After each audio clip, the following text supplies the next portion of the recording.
جیسا کہ میں نے پہلے عرض کیا ہے، بلکہ میں کئی دفعہ یہ ذکر کر چکا ہوں کہ جو لسٹ جائے گی، ریکمنڈیشنز جائیں گی فوج کی طرف سے اور وزارت دفاع کی طرف سے وزیر اعظم کو، اس کی بابت یہ فیصلہ ہو چکا ہوا ہے کہ جو 2 سینئر موسٹ ہوں گے اس لسٹ میں، سینیارٹی لسٹ کی میں بات نہیں کر رہا ہوں جو اب سینیارٹی لسٹ ہے، جو لسٹ جائے گی ریکمنڈیشنز کے ساتھ وہ اس کی. اور دوسری بات یہ ہے کہ جنرل قمر جاوید باجوہ عام طور پر آرمی چیف کے پاس یہ ہوتا ہے کہ وہ نوٹ دے دے کہ جناب دی بیسٹ یہ ہے، یہ بھی ٹھیک ہے، یہ بھی ٹھیک ہے.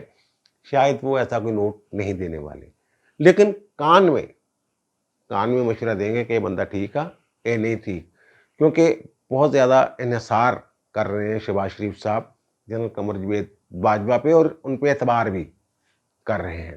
اور یہ میں کیسے کہہ رہا ہوں کہ یہ فیصلہ ہو چکا ہوا ہے؟ یہ میں کہہ رہا ہوں جب سعودی عرب کے دورے پہ گئے اس وقت تک معاملات، میرے خیال شہباز شریف ابھی نہیں گیا یار، تھوڑے دن پہلے ہو کے آئے ہیں، تو اس وقت تک معاملات طے پا چکے ہوئے تھے کہ وہی جو سینئر موسٹ والی بات جو بھی ہے.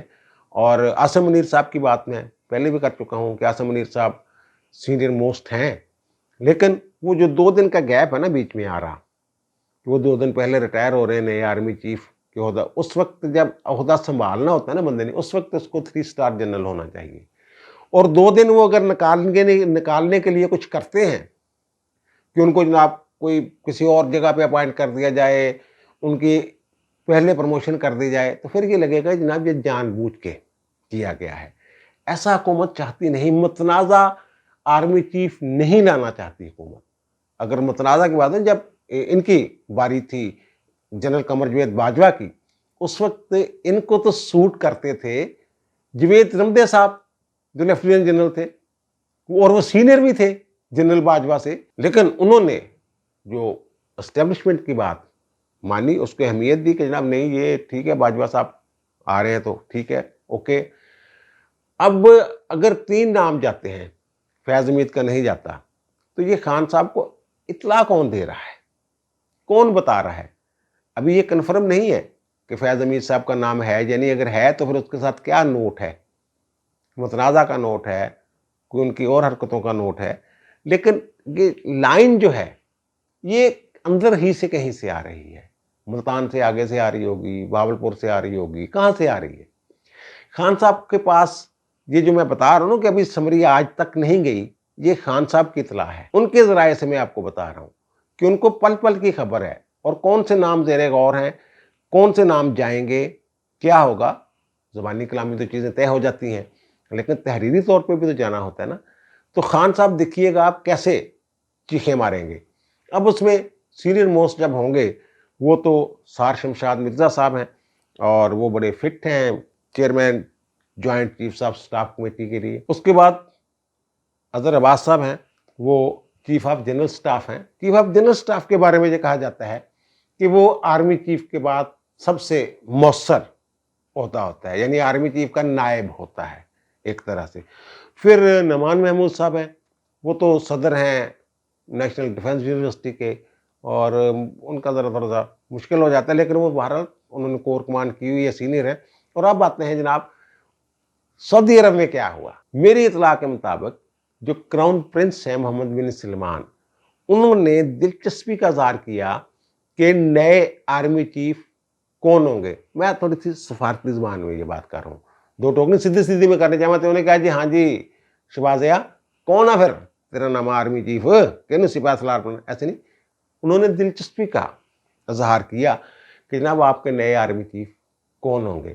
اور پھر یہ نہیں ہو سکتا کہ پرنس جو ہیں کراؤن پرنس وہ پوچھیں اور شہباز شریف صاحب جو ہیں انہیں آگاہ نہ کریں.